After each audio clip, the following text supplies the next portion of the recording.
the Vermont Association for the Blind and Visually Impaired, since 1926, helping Vermonters to adjust to vision loss.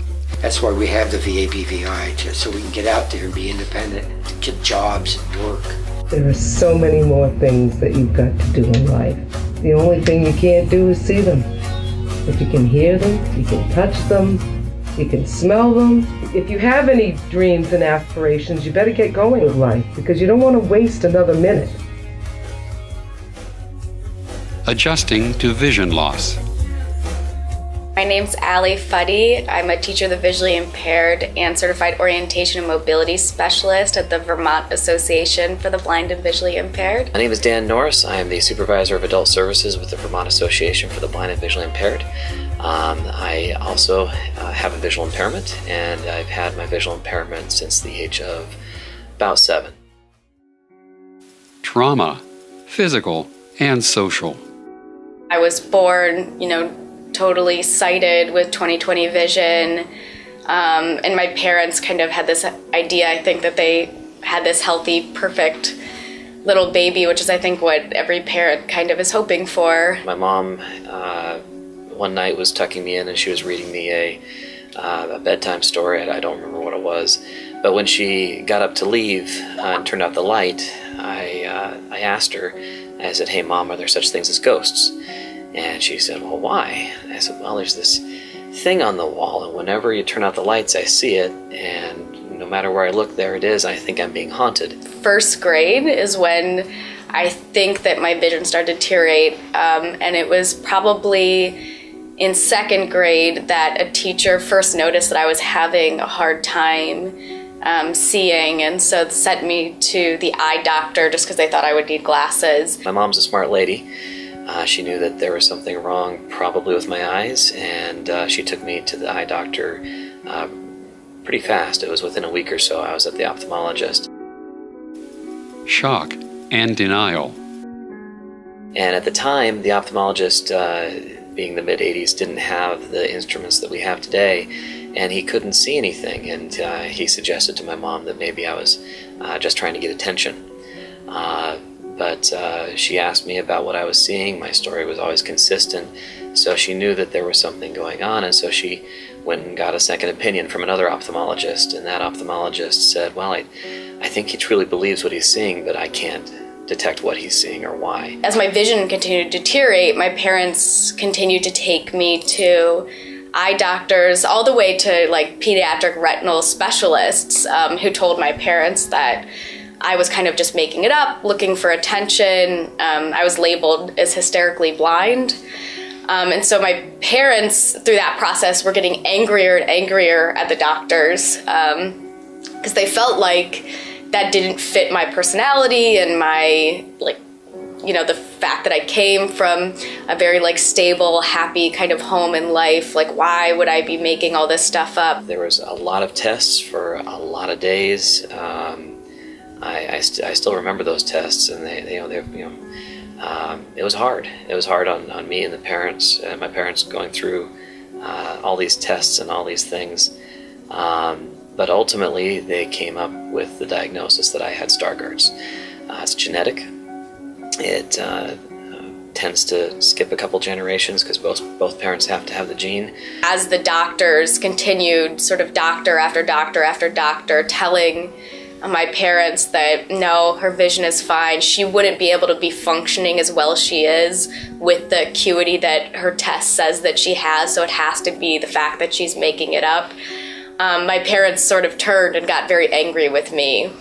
And so, I think that's something that we speak about very honestly now, is that there were a number of years when my parents were very angry at me because they didn't understand why I was pretending to be visually impaired when I clearly really wasn't.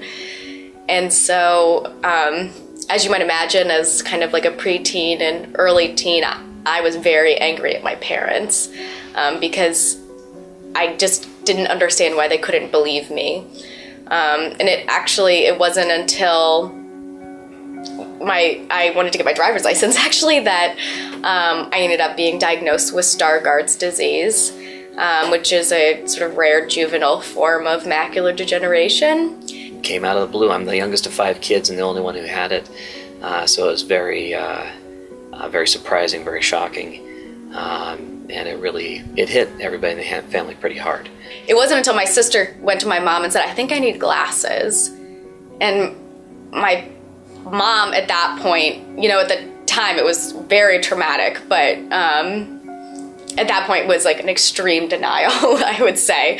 Went to the eye doctor thinking, okay, Kaylee needs glasses. That's a normal thing that a 12 or 13-year-old girl would need glasses. And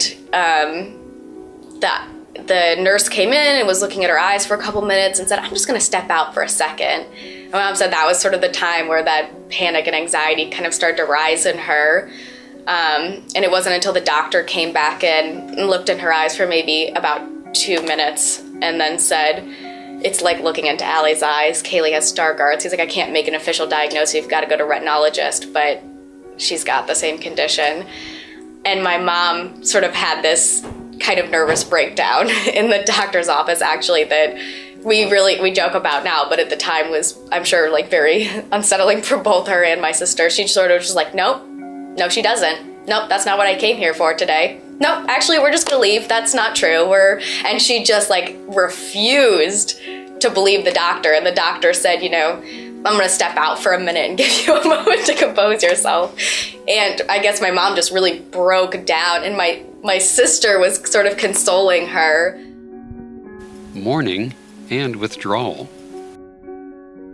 They were more concerned about my sister in a way, and I think they went through more of the sort of, I guess, stages of grieving with my sister than they did with me. And maybe it's because it was so unexpected and because she hadn't struggled for years like I had. And because, they sort of had accepted in their mind that this wasn't going to happen to her as well. But was I angry? Was I confused? Yeah, I was. I was in Little League at the time, and I couldn't see the ball anymore. It's hard being a kid with a visual impairment. I'm not going to pretend that it's not. There are things that are socially difficult. There are things that are awkward. There are things that make you stick out compared to your sighted peers. But I think that there's a way that it just becomes very normal for you if you're a kid with a visual impairment. Even as somebody who was born with 20/20 vision, I sort of don't even remember that time anymore when I had great vision. But my parents remember it very acutely in a way that I don't. And so I think that, a lot of times parents tend to maybe sort of project how they're feeling onto their kid, right? Assuming that their kid is kind of going through the same things, is having the same anxieties, when really their kid just is playing on the playground, not even thinking about their visual impairment. They did a really good job at the time of not stressing out in front of me. But I've learned a lot over the years as I've gone back and talked to them and talked to my siblings and learned about some of the things that happened. They didn't know. They didn't know what to expect. They felt guilty about it. Succumbing and depression. The other thing that I kind of learned through the process of watching my sister get diagnosed after me was that kids, I think, are more resilient than adults even. And that image of sort of my mom having a nervous breakdown in the doctor's office while my sister consoled her is a perfect example of that. That a lot of times I think that just what I both observed from my personal experience and as a teacher of the visually impaired is that sometimes these things actually affect parents much more deeply than they affect the kids. You never fully accept being blind. You adjust to being blind. You adjust your lifestyle. You adjust your goals. You adjust the things you need to do. Because there's going to be days where you're fine with the way things are, and there's going to be days where you're going to recognize that there's limits, and that might make you frustrated and sad and angry again. And that's okay, because that's being human. Because we'd been through so many years of strife and of being angry at each other and of not understanding what was going on, and of them really feeling sad that they had a daughter who was so sort of mentally unstable that she just couldn't fess up to the fact that she really could see. And so there was kind of a lot of relief, actually, when I was diagnosed, which is interesting. I know it's very different than what a lot of families go through. Reassessment and reaffirmation. Realizing that there's something you can't do is going to make you mad. It's going to make you frustrated. That's part of being human. But recognizing when you start to get frustrated and upset and angry, and mobilizing yourself to use all the things that you have at hand to do the things you can do, helps you to recognize that you are still of worth. You still have things to offer. There's still things that only you can do that other people can't do, and people need you. The thing that both my parents went through, although I'm sure there were a lot of feelings, that they did a pretty good job actually hiding from my sister and I. For whatever reason, they just kind of decided that they were not going to let this affect the way that they treated us whatsoever. Kind of a mantra my parents told me all the time growing up is there's always more you can do than you can't. And so that kind of set the tone for my childhood with my visual impairment. My parents gave me chores just like everybody else. I had responsibilities. I had things I needed to do. Coping and mobilization.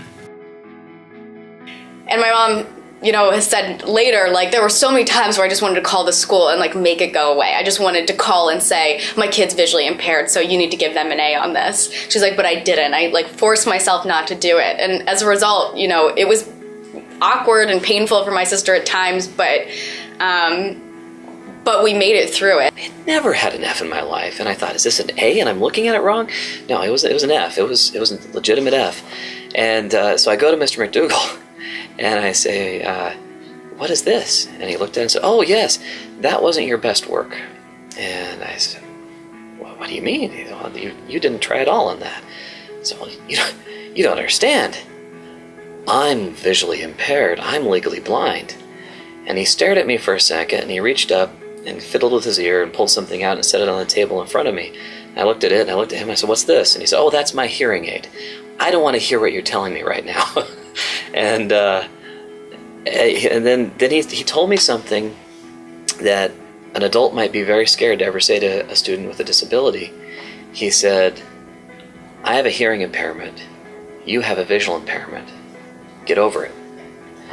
And he said, I have to do things to be able to use, to be able to work in my job, and you're going to need to do things to be able to work in a job someday, and you need to learn them now, and you need to do it. My parents let my sister and I fail a lot at a lot of things, and you can imagine with, like, rapidly degenerating vision in high school, there were a lot of things that we could do, like, 6 months before that all of a sudden we couldn't do anymore. And so, like, what we were doing in class was constantly changing, and there were things that weren't working for us, and as a result we'd kind of maybe fail at those things. But they sort of decided at a certain point that the thing that they wanted most for their kids, whether they were disabled or not, was for them to be as independent as humanly possible.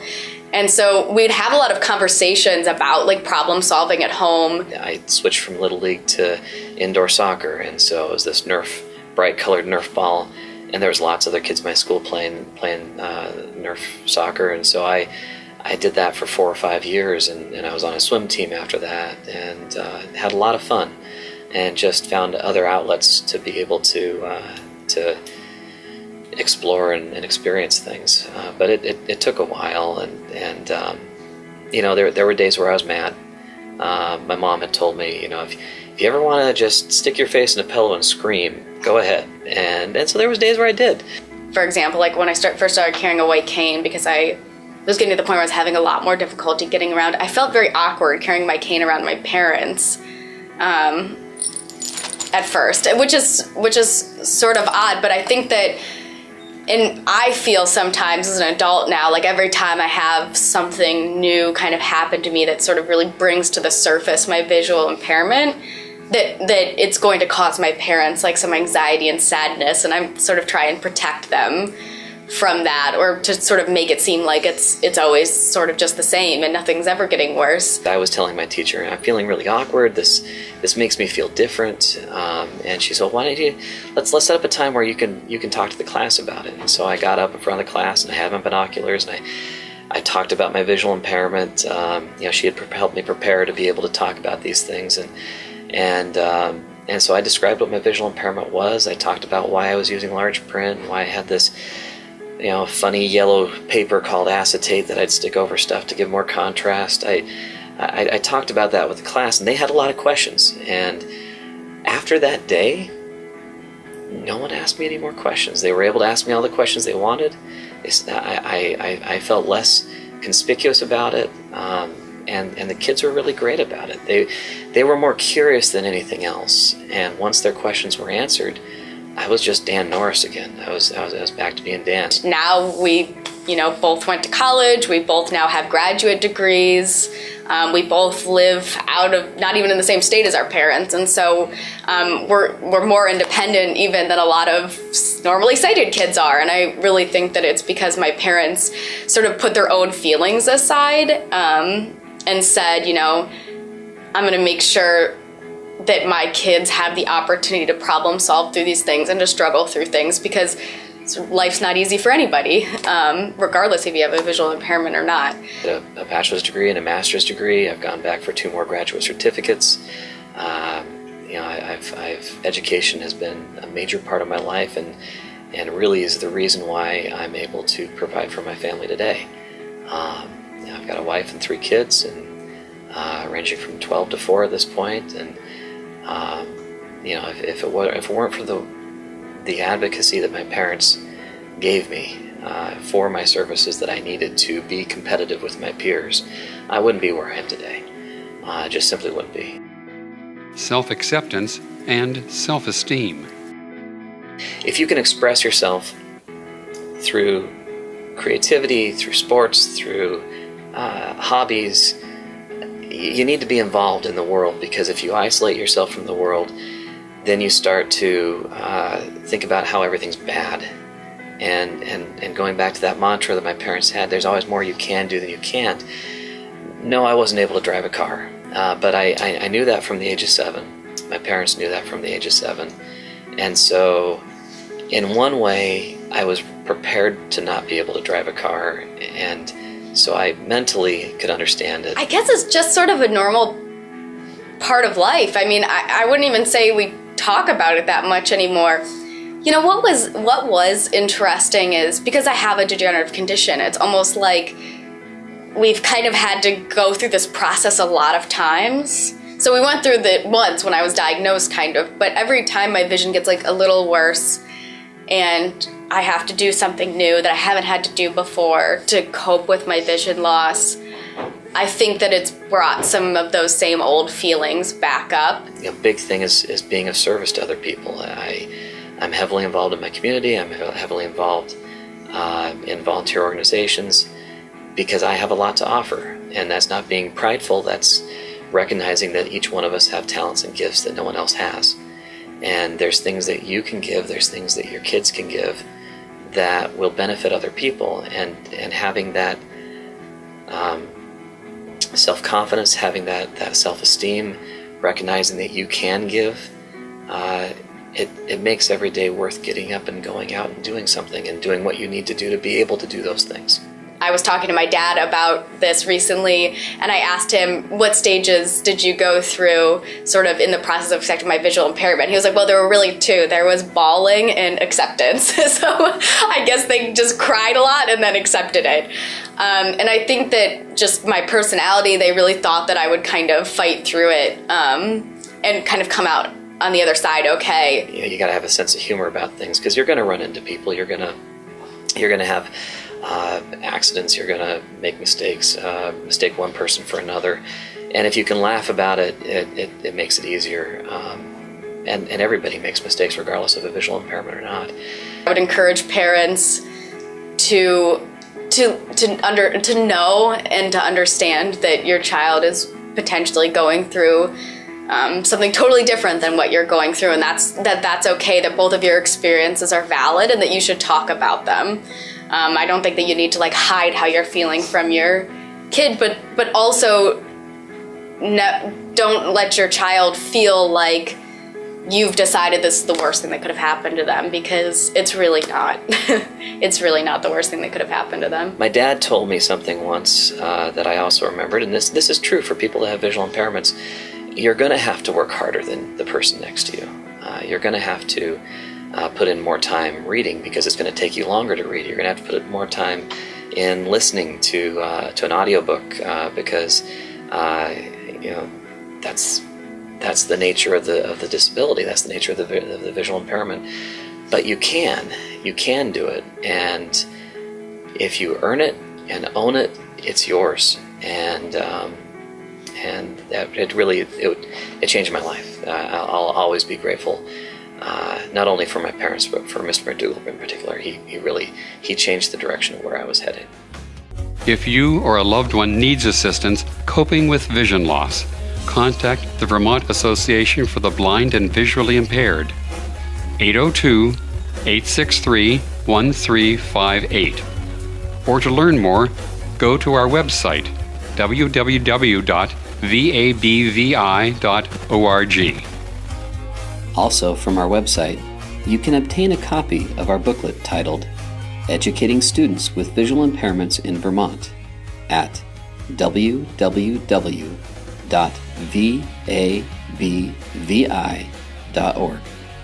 Adjusting to Vision Loss, produced by the Vermont Association for the Blind and Visually Impaired. Narrated by Roy Lloyd. Videography and editing by Mike Quinlan.